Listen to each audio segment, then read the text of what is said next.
2 months, and how he did that. And I also want to know his plan for this year. So, Param, this is like for you. Perfect, perfect. So I just want to start off by thanking Sunil with his guidance, and I was able to achieve these deals. But first things first, I would recommend watching the ad campaign video that Sunil has, the training, because that's what sort of got me into getting my own leads as a funnel, and then working those leads as well.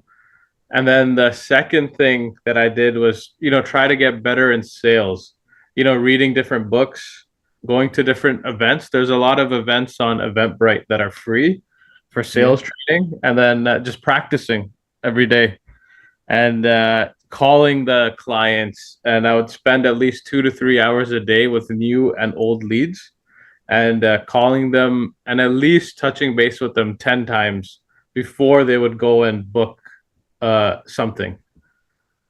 So, And okay. Let's start first thing first.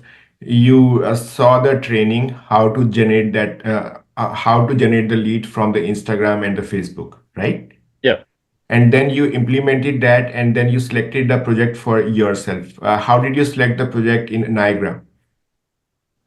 so I ran ad campaigns, to be honest, for Brantford, Caledonia, and Niagara, and I was getting the lowest cost per lead in Niagara, and I Yes. liked the price point and the incentives at that time. So that's what Yes. made me choose Niagara and focus my efforts there. Yes. So, would you remember how many appointments you did for the Niagara total in last year? I believe showings it was about six, You did six showings for Niagara, six showings for Niagara. and out of that, how many you closed? Five, I believe. Yep. Wow, you have better success than even me. Come on, Param.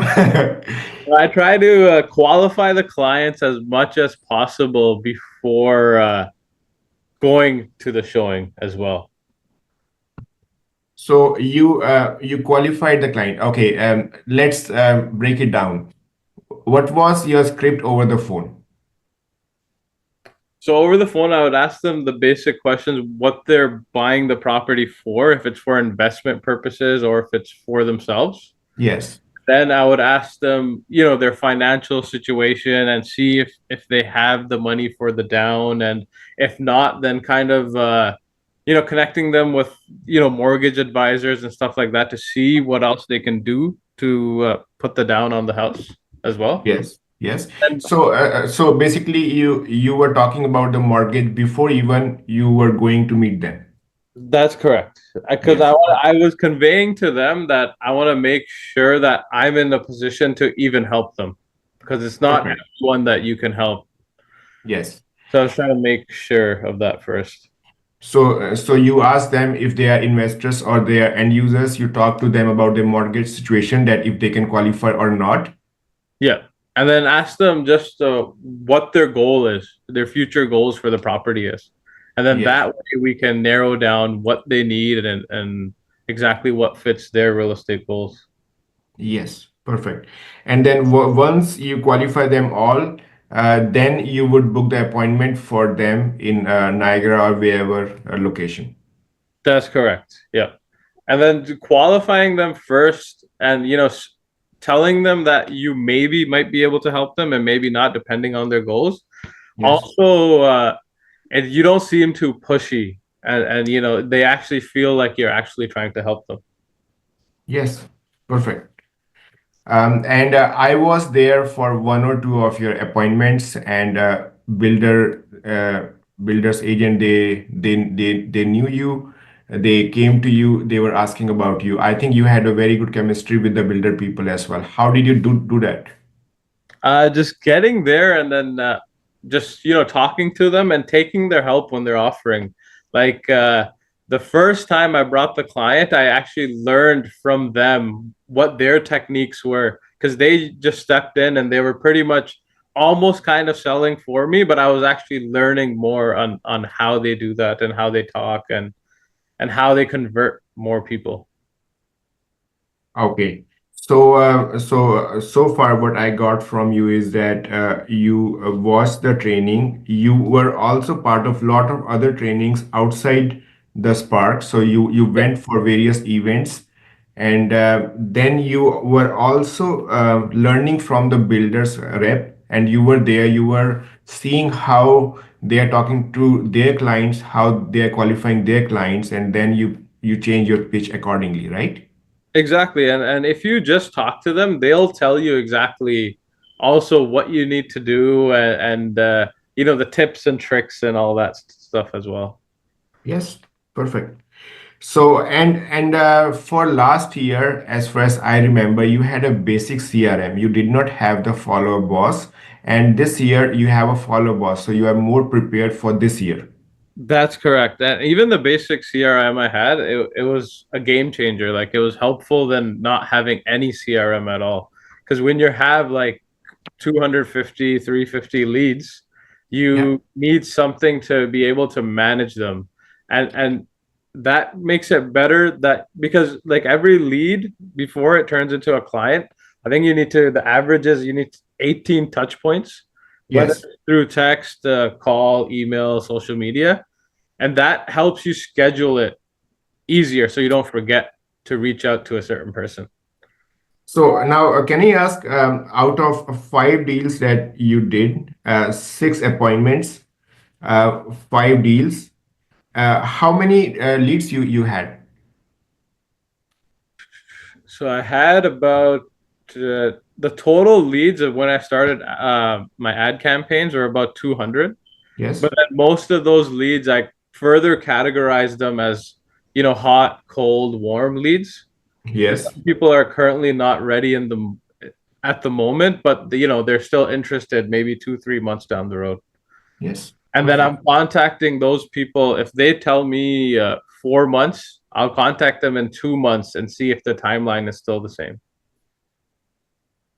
So based on whatever you did last year and be really help everyone else out here as well, what do you think that you will be able to achieve in 2025? I would like to achieve between 500 to a million. And for that, how many deals you have to do? That I would have to do 20 plus, sure. So in just in pre-con, if you are doing 20 deals plus, average commission is anywhere around $30,000 minimum for even if you sell anything. So it is around six $100,000 of commission. Yeah. Why you did not say $1 million? Baby steps. So I think, Param, I will be honest, with you, $1 million is easy to achieve for you. I think you are learning from whatever sources you can. You Yeah. are very planned in your way of work. You are using the CRM. You are qualifying the clients as much as you can. If you work on a right project, $1 million is not difficult to achieve, and $1 million is around 30-35 deals or so. So I think that should be your goal. You should aim for the sky, and you will get there. I think so. I want feedback for everyone else who thinks that he has everything to achieve $1 million.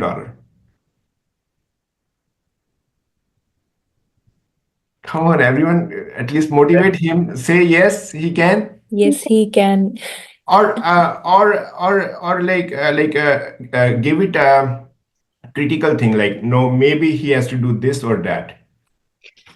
I think Parm's gonna do really well this year, considering that he did, five deals when, we're starting to slow down in our business a little bit. Like we're heading towards the third quarter.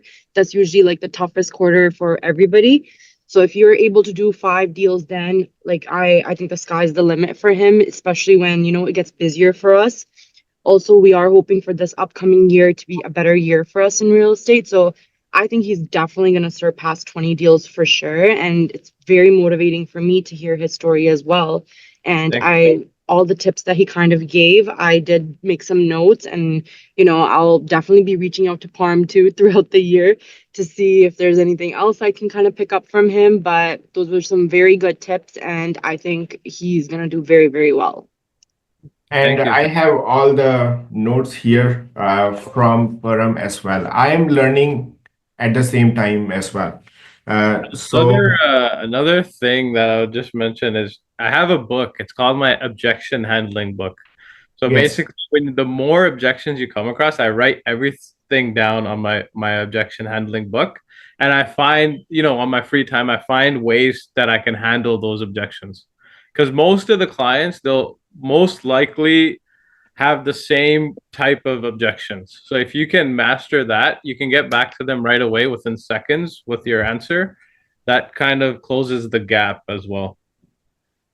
so Param, I will tell you the way to be multimillionaire, and that would be w- with all the force you start this year, and whatever you have, you just implement everything this year Yeah, and get the maximum that you can achieve. And whatever you will achieve, that will be your base standard for the years to come. And say once you make $1 million, even if you make $800,000, you will say that's not your standard at all. You deserve much, much more. And that's how you will achieve. So this year, you create your own benchmark, perfect. right? And no, I don't see any reason why you can't achieve that. Anyone else has any question for him? Hi, Param. Actually, I was like interested in your objection handling book, actually, because I was going through that only because, Yeah. as new agents, we don't know like how to deal with those objections, right? So you have any tips on that? Like how? So just yeah, it's just the more you call, like I think last year in October, November, I was doing when I would sit down and call, I was doing 70 calls per day. And I Okay. would write down every objection. And then you can like most objections are like related to finances, and you can easily refer them to a mortgage advisor, or if you have knowledge yourself, you can provide that. But just Okay. the more you write down the objections, the faster you can overcome them and advise your client, to be honest. Okay. Thanks. So, what was the biggest, sorry to cut you off. Yeah. What was your biggest objection handling that you feel that was a difficult one? Uh,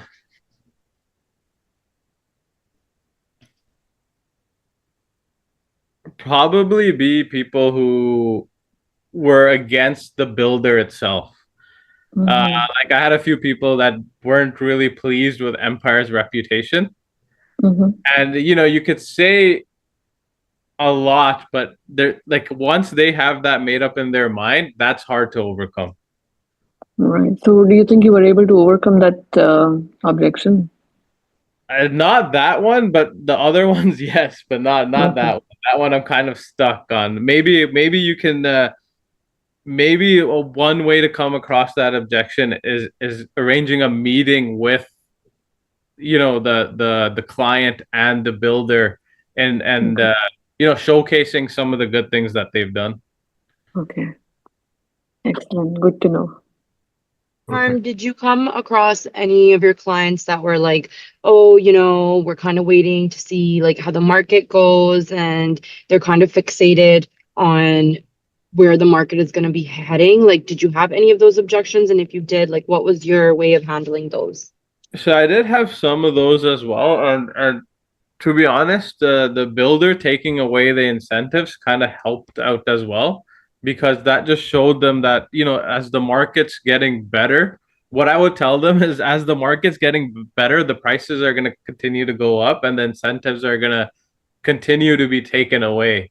And that's what I would be telling them. And then once it actually happened, they kind of believed me a bit more. And that helped close those clients as well. Excellent. Perfect. That's good. Anyone else has any question for Param? So, Param, like you were not like, for example, like you're talking to a client, right?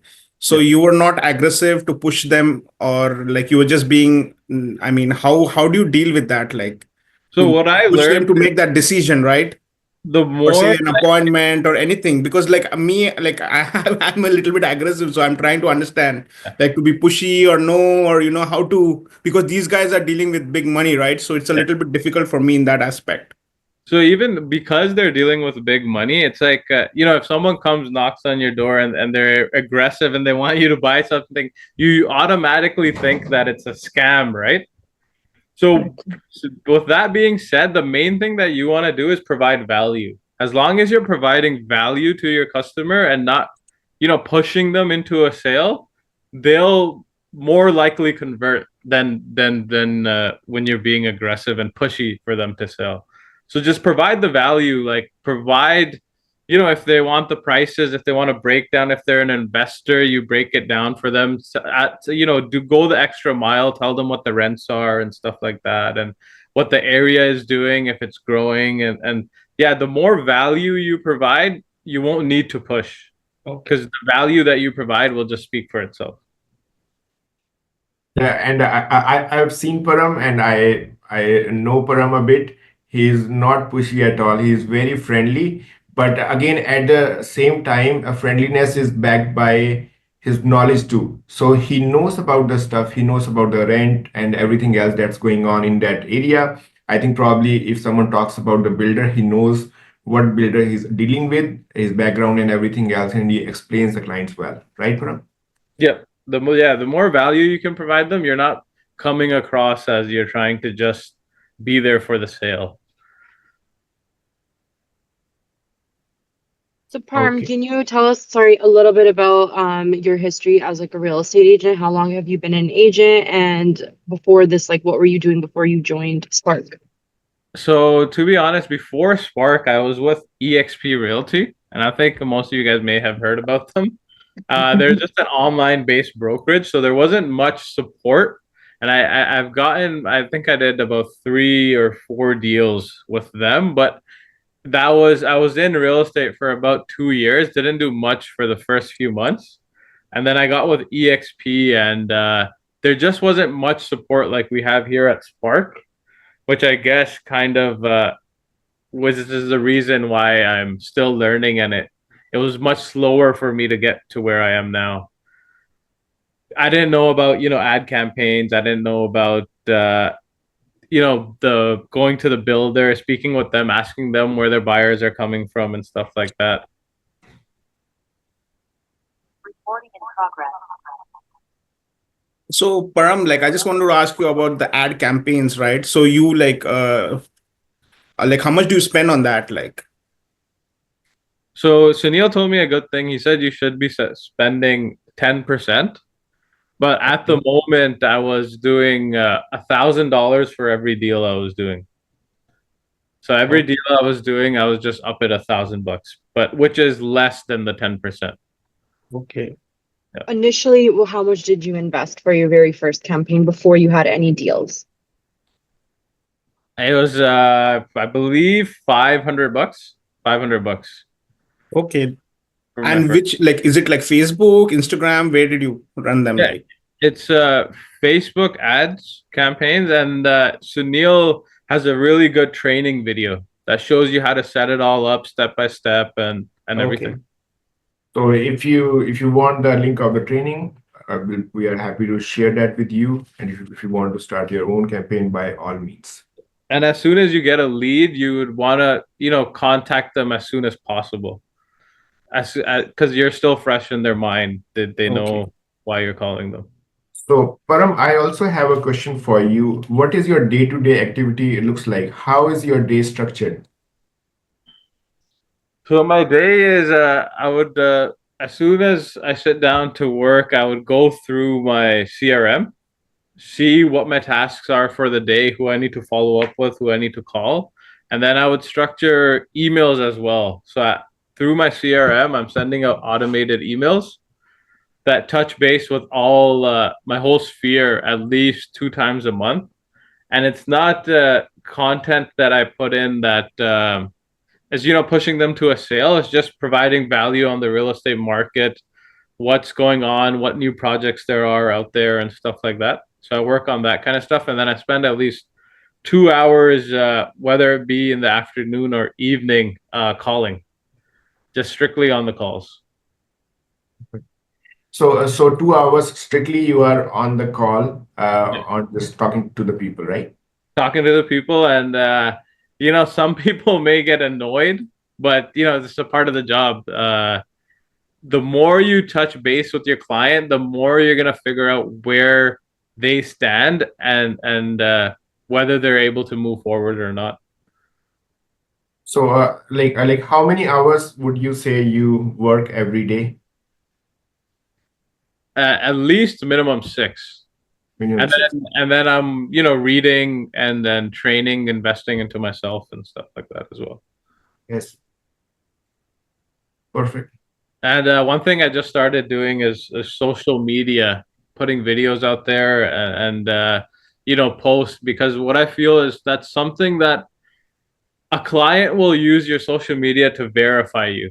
If you're Yes. posting, like, if you have a new client, you can tell them to check out your Instagram, and if they go through and you're posting educational content and stuff of value, they'll kind of hold you to a higher regard as well. And if you guys want to make the videos, if you want any help, we do have the training for that from Anchal.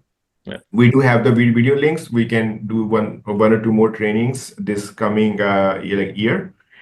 We have like a lot of trainings lined up at the same time for you to learn and grow. Anyone else has any question for Param now? Anything more you want to ask? This is your only chance. After that, he will not give you any of the tips. I'm telling you. No, you can call me anytime. Rajat, do you have any question for him? Sunil Sani, Amar, Sophia, Jessica, Neetu. Okay, no one. Okay, so what's your tip for anyone who is struggling and who is new?